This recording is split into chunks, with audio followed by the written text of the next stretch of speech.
Hello everyone, नमस्ते। म चाहिँ बबी छेत्री। स्वागत छ मेरो सानो मिनी ब्लगमा तपाईँहरूलाई।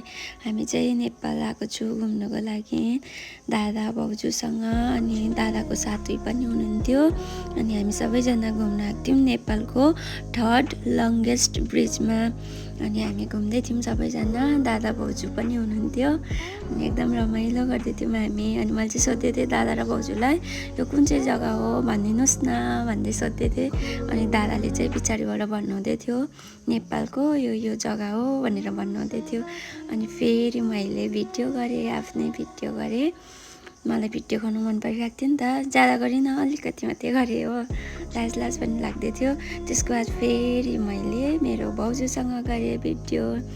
अनि भाउजूसँग गरेँ मैले, सानोबडे गरेँ, किनकि भाउजू कोरियाबाट आउनुभएको थियो नि त। अनि सिनको चाहिँ मलाई एकदम धेरै मनपर्छ, एकदम धेरै भन्दा पनि एकदम धेरै।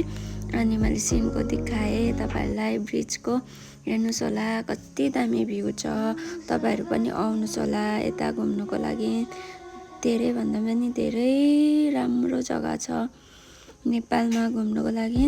त्यसको बाद हामीले फेरि घुमेर आएर खाजा खाएँ।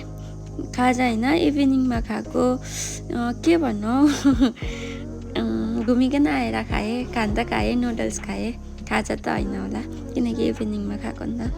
फेरि त्यसको बाद मैले सानो भिडियो गरेको थिएँ। अनि लास्टमा चाहिँ भाउजू र दादाको भिडियो गरिदिएँ। धन्यवाद।